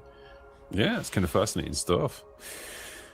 Let me ask you guys. So you're familiar with the Paramount buyover of Warner Brothers? They're still trying to do it, and by golly, pretty much every federal judge in California, aided by Mark Ruffalo, it seems, is trying to block the merger because it's just bad. It's going to result in badness. The problem is, every day that it doesn't go ahead, I believe Paramount have to pay a penalty fee that runs into the millions of dollars, and it's now basically been scheduled for federal court, and the court date isn't even until next year. So every day between now and then, they have to pay millions of dollars in penalty fees to the Warner Brothers shareholders, and you can see the thinking here. It's like, well, we're just going to bleed them dry by drawing this out as long as humanly possible. So David Ellison, the guy who now owns Paramount, pretty much said, yeah, fuck you guys. If you carry on like this, we're just going to withdraw all of Paramount's projects and assets from California, move them to a different state. How are you going to like that? So I think there's a news article about this here that I can share with you guys. Yeah. Escape from LA. David Ellison plans Paramount exit if prosecutors refuse to negotiate by deadline. So, Paramount's board has approved a plan to move the Hollywood studio out of California if the state's Attorney General Rob Bonta doesn't agree to settlement talks in his bitter antitrust case by October 1st, according to reports. So, David Ellison told his top lieutenants last week that his company would relocate to Tennessee, Texas, Georgia, or another state if Bonta refuses to come to the table in this case, opposing Paramount's $110 billion acquisition of Warner Brothers Discovery, Puck and Variety reported on Tuesday. So he discussed the ultimatum during a lunch meeting last Wednesday with Paramount's 12-member executive leadership team on the company's Hollywood lot, according to Puck, which cited two people with direct knowledge of the meeting. So yeah, essentially we're going to go scorched earth if you don't get this thing moving, because it's yeah, here we go. This is the deadline here. So, yeah. Oracle billionaire Larry Ellison set an October 1st deadline for resolving the dispute, since that's the date a so-called $7 million per day ticking fee tied to the Warner Brothers deal is set to kick in. So, yeah, they have to pay $7 million per day after October 1st for every day that this deal does not go through and it doesn't get resolved. And you can imagine how long in the American legal system you could draw a case out like this for. You could move it into years if you really wanted to. I guess I'm just curious. Should they not have anticipated this, their lawyers, and been like, "There's no way we're giving you that kind of fee because it's very likely it would expand to this kind of degree." I don't know if. Like, part of the problem is that this is always going to be the problem with antitrust law generally, is that you kind of don't expect the government to abuse it to the extent the government will inevitably abuse it, if that makes sense. They didn't anticipate it getting that far because, as far as I can tell, the antitrust case doesn't exist. It's like there isn't an antitrust case to be made here. But the Attorney General is kind of presiding over a system which is trying to use antitrust in a way that it's simply not, well, it is designed for because it's such a stupid fucking law. But I genuinely don't think they would have anticipated that this would happen, especially considering that if you combine Paramount and Warner, the market share is significantly smaller still than any other major, like Netflix or Amazon or Apple or any other big company or studio which currently operates in California. I don't think they would have expected them to be quite so brazen about it, so they saw no problem with inserting the clause. I guess in this case, then, the process is the punishment in that, like, if they can just draw it out long enough, like, they will, if not, like, delay it forever and make it not happen, like, they'll make it so costly for Paramount that, like, it ultimately just, it's about hurting them. And it seems to be entirely because David Ellison has some, like, vague ties to, like, the White House and the current administration. And so that's why Mark Ruffalo is up in arms about it, because he supports current thing. And he definitely opposes orange things. And anything that's vaguely tied to that is clearly going to incur his wrath. And it's just blatant. You know, when you see the law just getting blatantly abused in this way, it's kind of depressing to witness. It's not even just Ruffalo. Like, a whole bunch of Disney actors came out and said roughly the same thing. Disney actors said that it's terrible that a studio should go around buying other studios. A Disney actor said that. Several Disney actors said that. Anytime Disney bought Fox. Yeah, well, not just Fox. I mean, the list grows and grows and grows every other year. These kinds of people they hold sway in places like California because they hold very high status beliefs and opinions, and so lots of California politicians like having actors on their side and writers unions on their side, so they take their side because they think it's the high status fashionable thing to do. The law be damned. Where was this when Netflix was going to be taking over? No one said too much. The only person said was Nolan, that said something. This is going to kill theaters. Everyone else mum on it. This is ultimately about CNN, isn't it? Like, if they are bought over by Paramount, if they are now owned by the Ellisons, the theory is, like, they're gonna, like, revamp the editing room and make it more than just the anti-Trump network, and that cannot be allowed to happen. And so it makes me wonder if that's the real sticking point in this whole Well, I think deal. it's another point where no one's discussing is the studio distribution services that Warner Brothers has until like 2030 or 31 or something like that, where they could sell all the films digitally, all the physical copies. And right now, like Sony and everyone else is trying to eliminate physical copies, so they would have an advantage over that, and they would probably monopolize that. And they don't. I think a lot of people don't want that either. But I could be completely wrong. But it seems like it. It's like a little.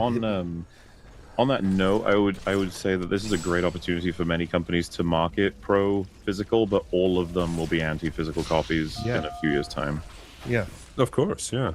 The profit margins are just too hard to ignore. But in this case, like, I think what they're guaranteeing is that when this deal eventually goes through, and it will, it's simply a case of how much you're going to make them hurt in order to make, in order to get there. You're just guaranteeing that they're going to go scorched earth on you, just out of pure fucking spite. Yeah, but they don't think ahead like that. They're always thinking the moment because they're so spiteful. They can get a lot out of it. So the Microsoft antitrust case is the 90s one that is probably the most famous use of antitrust ever. Also demonstrates basically all of the problems with that system. So it was the claim was that Microsoft was pursuing a monopoly, and you think, well, how can Microsoft have a monopoly when there's Linux and there's Apple? And the antitrust lawsuit basically said, well, you've got a monopoly in Intel compatible home computing operating systems. So it's like, basically the law said, we are not allowing Apple to be considered. So if you get rid of all the competition, then you have a monopoly, which is obviously absurd. But they strung that out for like 10 years. They were threatening to break up the company. Eventually, they didn't break up the company, but they did secure a very hefty settlement. So it can actually be when the government needs a lot of money and doesn't like your company very much, they just have an interest in stretching this out as much as possible because eventually they expect you to pay to go away. I don't know if Paramount will do this because I don't think California is in as strong a position as the US federal government is. It probably needs Paramount a little bit more than it realizes, and Yes. if they do threaten to leave, then they leave. Then There's they a lose lot lot of companies leaving California. Like you had In-N-Out Burger that started here that left and went to Tennessee. You got a lot of Silicon Valley. They're leaving, going to Tennessee, the Carolinas, and everything. And then you got fucking Paramount. Tesla and SpaceX. They relocated to Texas. Yes, and so they want to cry about jobs, and you have Paramount stating that they're going to put out 30 movies. Like I don't know how you can get that many scripts in a year, 30 movies, but they're promoting jobs. They're opening studios out in New Jersey. They're trying to do the right things, and people are crying because what? Politically, they're on the other side, supposedly. It makes no sense at all for California to do this, because it's going to be New York 1970s, if that's the case.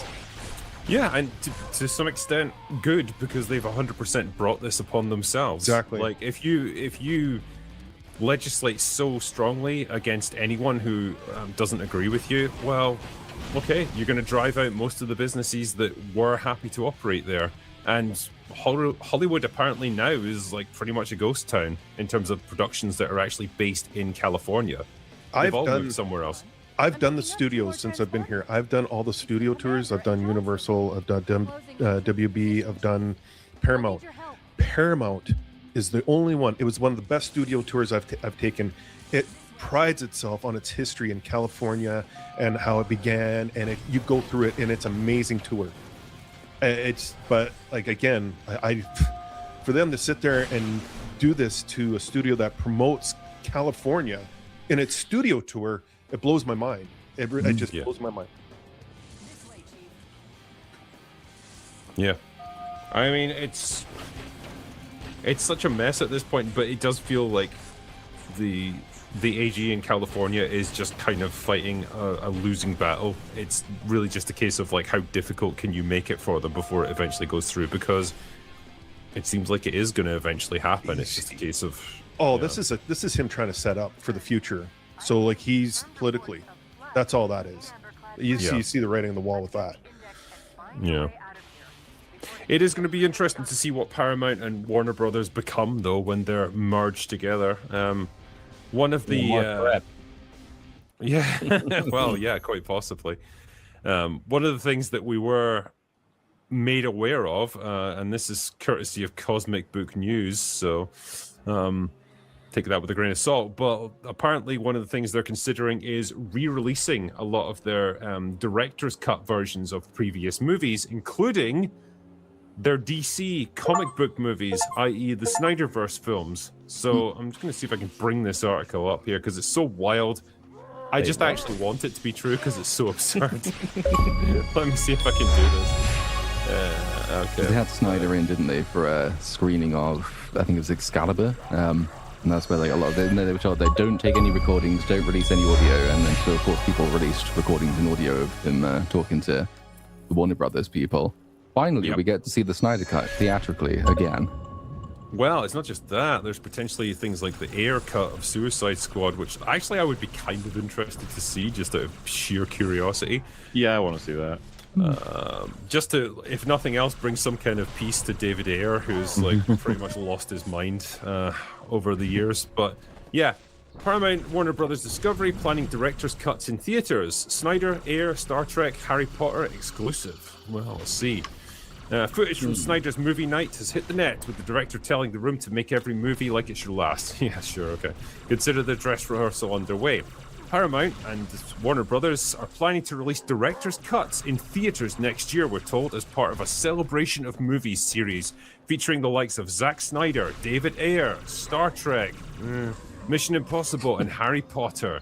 New Blu-rays and collector's merch will follow the theatrical runs. There it is. Comes by the same source behind our report that it's open season on James Gunn and Peter Safran at DC once the Paramount deal closes. Yeah, I wouldn't be surprised by that at all. Yeah. But yeah, it looks like Paramount and Warner Brothers is planning to release director's cuts into theaters next year. Limited runs or maybe extended if demand is strong, as a celebration of movie series, the source tells us. These are full-blown events, not quiet re-releases. Red carpet included, Q&A with directors and the cast, etc. So, which films? Star Trek, JJ's ones. We could do without that. Snyder, Air, Mission Impossible, etc. And it says, yeah, I think what they're saying is that, like, it's like a test bed for what fans want. So essentially, re-release all these movies, director's cut versions, see which ones play well, and then go from there. Imagine that. Yeah.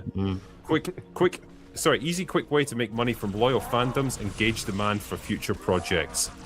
Yeah, and one more Warner Brothers side says Harry Potter 2, of course, I guess, yeah, because that's like your endless money-milking machine. Yeah, Snyder and Ayer are already back at Warner Brothers. The timing here is not subtle. So It is your moment, Snyder fans. Get in there. I've said this before, like, it would just be the funniest thing if they released the Snyder Cut in theaters and it did like $1 billion theatrically somehow, and then they're just left wondering, what do we do now? Oh, I'll tell you, at this point, I am all for the universe where they pull out James Gunn after Man of Tomorrow and they have Snyder come in and make a fucking Superman with Corin Sweat just for the chaos, the absolute fucking chaos that would be hilarious. And then he gets through a third Superman movie with Corin Sweat, but he can't finish it, and they bring in Joss Whedon to finish it. It's like poetry, Mahler. It rhymes, you know. Do it. My God. I think the only one I would want to see is probably the Ayer cut for Suicide Squad. Yeah. That's the only one I would want to watch. I mean, I would genuinely like to see that. I don't even know how you would begin to screen the Snyder Cut in cinemas, because it's like 6 hours long or some insane shit. You would have to do a break for sure, right? Like at least halfway through, you have to do a break. Yeah, you're gonna have to have 6 hours for that. And is it going to be the regular one, or is it going to be the black and white version? Black and white version, yeah. It's got to be as wanky and pretentious as possible, I think. So the black and white 4:3 aspect ratio, everything. Just throw it all in there, Zach. But it feels like anything could happen, because obviously we know the Gunverse is already on its last legs. You know, Superman wasn't a huge hit. Peacemaker Season 2 was a fucking disaster. Supergirl was a fucking disaster. Clayface isn't going to make a whole lot of difference. Man of Tomorrow is probably going to... Lanterns will be good. Come on, Lanterns. Everyone's very excited about Lanterns. I can't wait to not watch that. Yeah. You've been telling me every single time as soon as the stream ends, you're like, gosh, man, Lanterns just days away. Lanterns, come on, bring Lanterns. Well, it's funny that like they're putting out this like, oh, Lanterns was always in the plans like 8 years ago before James Gunn. It's like, come on, you're trying to save James Gunn. Like, enough is enough. Like this jammed gun. The gun jammed, boys. The gun jammed. Should I put a poll out, right? Because I kind of feel like our chat is like fairly neutral. It's not like packed full of, you know, Snyder bros or anything, or James Gunn fans. And just say, let's ask them. Let's go with the wisdom of the crowd, shall we? And see, like, should we have the Snyderverse restored or the Gunverse? What do you think? I think we know which one will win, but I'm curious on the ratio. Yeah, I think it's just a question of the ratio, really, isn't it? Let's see. Where is it? As somebody who doesn't even really like the James Gunn's, the Zack Snyder films for real, I would much rather see that than what James Gunn has been pulling out of his ass. I'm overloaded on James Gunn shit. So it's like, go on, Snyder, have another go. I should tell I get bored of you as well. James Gunn does not know how to do a solo movie. He always has to have that Guardians of the Galaxy vibe where he has multiple characters, the surrounding cast. I don't care for James Gunn. I knew it was going to be a disaster from the get-go. So like, it's just, I'd rather see Snyder. At least he tried to do something. And when you watch Superman, however you like it or not, it was Superman. And so, I mean, we got the Superman film from James Gunn. It was a disaster. It was horrible. Like, he got his ass beat throughout the whole film. Like, the poll is up, so let's see where it goes. You probably should have put a neither in there just to nah, you have to choose. Patty Jenkins is the third option. Patty Jenkins. Yeah. Oh, honestly, I'd rather watch that than what James Gunn is doing. I mean, I'm going to wait until it gets to like at least 1,000 votes, and then I feel like that's a reasonable sample. Yeah, let me vote. You're like, a fourth like cancelled director if you did Snyder versus Gunn versus Whedon versus a fourth like. Snyder's doesn't not, work it's not anymore. even close. What, Brian Singer to come in and Oh, do God. that? Brian, no. They're all wearing black outfits. Their costumes, no. Listen, some cancellations needed to happen. Yeah. Okay, we're almost there. We're almost at 1,000 here. Let's see. 970. I don't think it's going to change much at this point. But yeah, we're at 1,000 votes, and it's, oh my god, 95% Snyderverse. I mean, Zack Snyder made Rebel Moon, and I would rather see him come back. So that should say a lot. Oh my god. Rebel Moon was fucking horrific. It's awful. Yeah, and yet they would awful. rather have that than James I would Gunn. rather see slow motion grain harvesting than watch what James Gunn is doing. And then just sing a song in the middle of this dinner out of nowhere. Out of nowhere. Yeah. Hey, you want to hear my backstory out of Yeah. nowhere? And then it's all slow motion for 30 minutes? Yeah. Holy shit. I want that scene where like the killing, the assassination of the royal family happens, and you've got the people, Oh, the man. orchestra playing with fucking bags over their heads. For Why no the reason. fuck are we left with these two choices? Why would you do this to me? Like, Oh my god. Warner Brothers, there you go. We've just done some free market research for you with like Yeah. 10,000 people watching. So that's a pretty good sample size, and it's Yeah. still going up. But yeah, it's 94% Snyderverse. I think you I guys just- know what you need to do. Restore I the never Snyderverse trust him. Never immediately. just online polls about Snyder because he's up on his little droid control ship and he just presses the on button and then everybody, all his fucking droid army comes and votes for him for everything. I wonder if they'll actually turn up when they re-release the Snyder Cut there. They They won't. might. Who It knows? did well, didn't it, when it was released on streaming? Mm-hmm. I mean, from what I recall, I think it was like really highly rated. You know, like good viewership and everything. So And it wasn't terrible. It wasn't like, Snyder Cut? oh, this is fucking great. you're unleashing some inner beast in It's Waller alright. right now. I am tolerant. I would Well, rather it's funny- watch Snyder Cut, though. I would take the Snyder Cut over the Whedon Cut. I mean, I don't think Yeah, that's it's- controversial.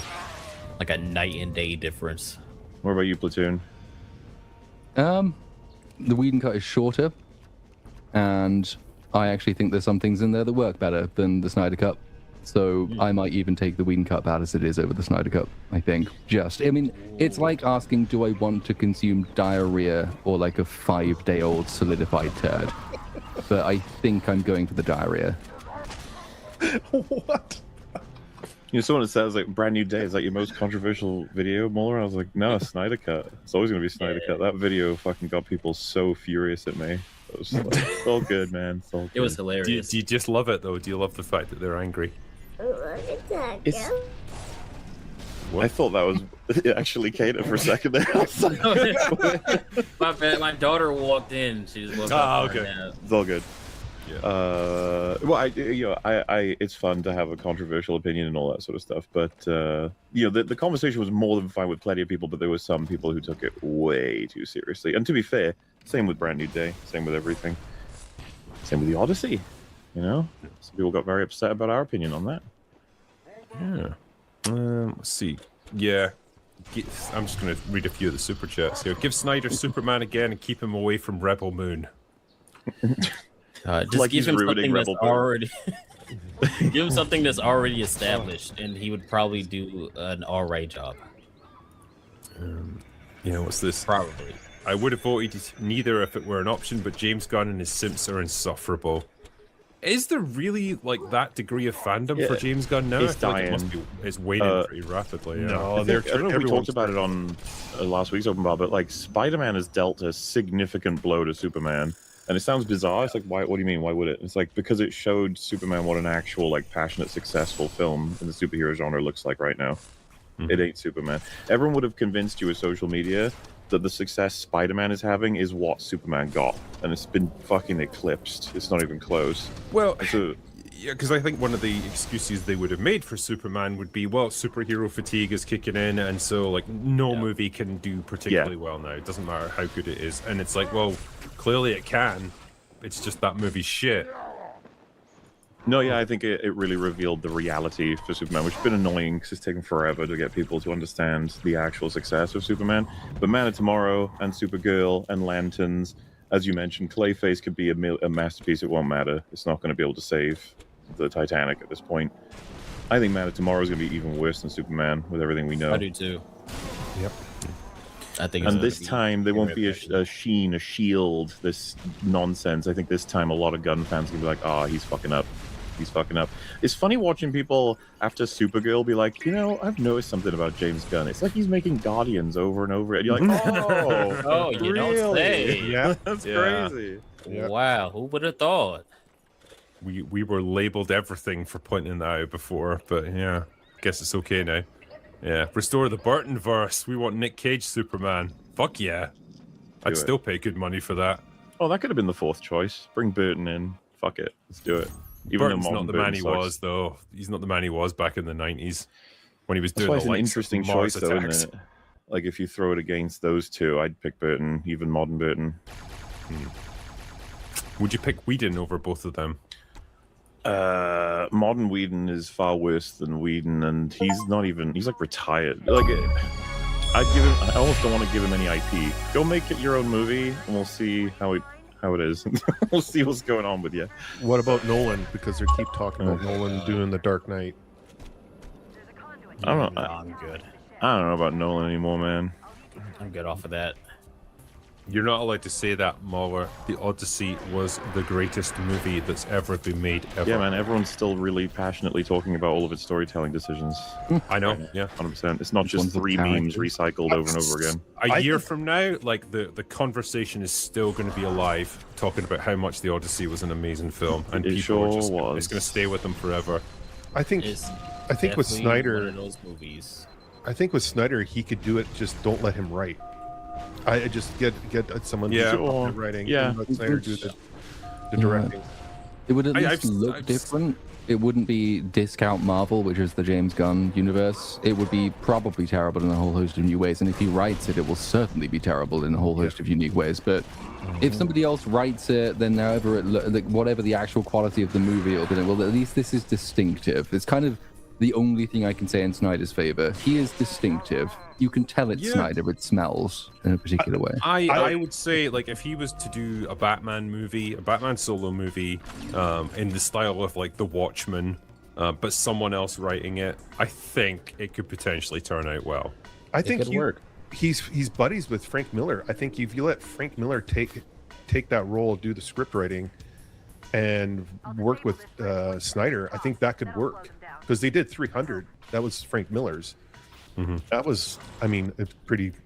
It's still a pop. I mean, it was replicated, like, panel for shot, essentially. Like, that's what he was going for, and he achieved it, for I better mean, or worse. he even did. I mean, like y'all said, Watchmen, dude, and even with the change in Watchmen, it still works. So you know, maybe just Or get somebody maybe else it's to write it. time for new blood. Screw all these old, rancid directors. Bring in Chris Stuckman. He'll say. Well, let's put Markiplier on DC. See what he can do to fix it up. Let Yeah, I Chris like this Stuckman do it, and I won't review it because you know if I do, that means that it's good. Yeah. I would rather pay money to voice the loudest neither than vote for Gunn or Snyder. Screw your binary poll. Well, you know, life's a binary at the end of the day, so I had to do something with it. Delete Snyderverse and Gunverse. The DCAU is the GOAT, the animated universe. It is. Seems like it was, yeah. Yeah, it They was. got it right back then. And then they got rid of the animation studios. I don't get it. It was really those were some good shows. They're great. It's perfect. That's like the blueprint for you. Just do that. Just do that. It's not that hard. But no, we got to make Jon Stewart like this rookie cop who doesn't like Hal Jordan, and he's an asshole. And oh God, I'm gonna throw up. Here we go. Yeah, get Angry Joe. I called him Doe. Like, maybe that was Freudian there. Directed Supergirl universe. Yeah, I think it's time. It's time for Joe to emerge from the shadows of YouTube and be the man he was always meant to be. He can do it. Yeah, it's more likely they'll declassify the video of Epstein in his cell than it is for DC to bounce back under James Gunn. Yeah. Harsh but true. Watching The Odyssey reminds me of the old epics like Ben-Hur, except Ben-Hur is brilliant and The Odyssey is atrocious. We'd like to hear your thoughts on the older historical epics compared to The Odyssey. That is fair, and yeah, Ben-Hur is like absolutely fantastic. I was always a big fan of Jason and the Argonauts. I fucking loved that movie. Yes, it's a great film. The stop motion animation and everything, absolutely gorgeous. Yeah, what was it? 1981's Clash of the Titans. Again, Yeah, that wasn't bad. love it. Harry Hamlin. Yes. What about Sam Worthington's Clash of the Titans? We don't talk about that. Yeah, let's just leave that one more. At least it's better than Wrath of the Titans. I think Sam Worthington found his niche. Voiceovers. Oh, I thought you were going to say Avatar. That's voiceovers, really, isn't it? In a wheelchair in Avatar. Yeah. It's new Space King coming up. Looking to a critical drinker review and EFAT breakdown. Also, YouTube just censored EFAT for me in this joke message, and I'm mad. That is bullshit, actually. YouTube is getting to be quite annoying. It's getting really annoying with copyright claims as well. I don't know if you guys have noticed this. Yeah, I got a bunch hit with nonsense the other day in a row, and I was just like, fucking hell. Like, again with this shit, and you have to go through them all individually. Some of them don't let you push past the 30-day thing, and you're just like, oh my god. And then they give you Miserable. incorrect timestamps for the things that they're talking about, and it's like, this isn't even what you're saying. And They've obviously changed the algorithm in some way to like, or whatever bots they use to detect copyright claims. They've obviously made a tweak to it, and now it's throwing up a bunch of shit from like 5 years ago. It's like, okay, why has it been fine for 5 years, and now suddenly you're getting claims on it? Weird. But yeah, I need to watch Space King, because that's their Warhammer 40k parody. Yeah, isn't it? you'll like it. yeah, I imagine I will, like yeah. it. It's awesome. It's really awesome. I'm becoming more and more obsessed with 40k as time passes. I'm just reading more of the heresy novels, and they're just so fucking good. It's one of those hobbies I'm afraid to get into because I know I'll just start collecting, and then it's over from there. Yeah, I was talking to Gary about it, and like I managed to get him to start reading the books, and he's like, "Yeah, I'm 2 books in. Like I'm going to become obsessed with this. I just know it." Like, yes, you will, but you'll be thanking me for it. Anyway, should we finish up by doing some supers, because there's a bunch here, and I was just kind of going through them randomly, but like I'll start from the beginning here. There have only been 2 Twister films since '96. Ironically, that's a very slow turnaround. Kind of is, actually. You guys watch Twisters? No. I watched it. I liked it. It was all right. It's not as good as the first one. It's a movie. You know, It's a movie. It's not terrible. It's serviceable. Shatner's hairpiece got knocked off while filming the Gorn fight scene in Arena. He was looking for it the next day and asked Nimoy to help. Nimoy just laughed. Sorry, Bill. Hair today, Gorn tomorrow. Ooh, fucking cold, but also cool. Have you seen Diorio's reaction to the EDP doc? Who's EDP? Oh. Big fat Maybe it's black dude who that you likes don't cupcakes. know. And Possibly children. YouTube's most famous pedo. Oh, okay. It's a rabbit hole. Right. Maybe one I don't want to go down. He streamed it, and hearing him crack up is funny. But because of him and the doc, the song "Creep" is ruined, and now is now the anthem for PDFs. Karaoke ruined. Oh no. I do quite like Diorio's breakdowns of stuff, like just him EFAPing stuff by himself. He's pretty He's a funny. funny He's- lad. Yeah, he's pretty good. Mauler, is the comedy arc safe? Hail Drinkler, Mauler, Plutz, and other guests. It is safe, and it will reach you one day, and I know that the first one, when it comes out, the comments will just be filled with, my god, it was real the whole time. It was real. It's all true, all of it. Coyote versus Acme is getting good reviews. We'll go see it later, but the real comedy gold is Anthony Granola Bar's debunked video on Mauler's Spider-Man vid. Oh. Oh, is he? Have you been debunked, Mauler? Are you going to survive dear. this? Well, it wouldn't surprise me after the fucking Rat King shit. Like, where he... all the dishonest, griftly shit that he did with his friends. It's just like, yeah, I can't imagine he's anything but mad at me. I imagine he's covering every one of my videos from now on. But haven't they all like become irrelevant now? Like, haven't they all been cancelled because they all like plagiarized each other or something? I don't think their own fans are gonna care because it's all about the war. It's never about integrity. So as far as they're concerned, it's like it just goes on. They're in their bubble. They're winning all the time. We're always losing. It's like you guys, you just pat them on the head. It's like, oh. Yeah, it's like when you see videos like critical drinker destroyed. Like, Well, yeah, because I don't feel like I've been destroyed. I'm still here. I've seen someone else linked a different video that's responded to my Spider-Man video, and it says like, "This is the one. It finally proves that he's a fraud." And I was like, "Oh, so you thought I was all good up till this one? Okay, Yeah. cool." They knew you were a fraud. They just couldn't quite prove it until now, Mauler. Damn it. Yeah, you're letting them in. Oh, thank you for the £10. Sorry you didn't put anything in your super chat. Is EFAP covering the EDP 445 doc? Y'all should do it. Y'all It's just lose too your mind. It's too dark, and it's too much like there's not going to be a lot we can add to it. You want someone like a Nick Diorio who's got loads of history with all kinds of connections and networks with the people in that. I don't even know anything about EDP or the people he's on. I know Boogie makes a cameo in this video, but it's mainly just him saying the most awful shit regarding the topic, and all you're going to get from us is like, well, that's disgusting. Anyway, you know, like it's with Boogie you can sort of laugh at how pathetic he is, but with EDP it's like horrifying. Yeah, Resident Evil 1 came out in August of '96. Mauler, how could you not have told us? Because they don't do games, they do movies here. Well, there's your mistake. Let that sink in, old man. Walking in now to the end of Oak Street. Looks mediocre. Reacher season 4 so far. I'm liking. Gooch. You covered everything there. End of Oak Street. That's is that the Abrams film? Is that the dinosaur one? Yeah. Yeah, where they get teleported. You know, their neighborhood gets teleported somewhere. Yeah. Okay. I really don't know what to make of that. Like, I don't know. I feel like I'm a bit tapped out on dinosaurs Yeah. these days. Looked like it had like a little religious thing going on too. So I don't know. Yeah. Reacher, I've sort of fallen out with that one. Not fallen out like we had an argument or anything. Just like I've sort of lost interest in it. Yeah, know. he does.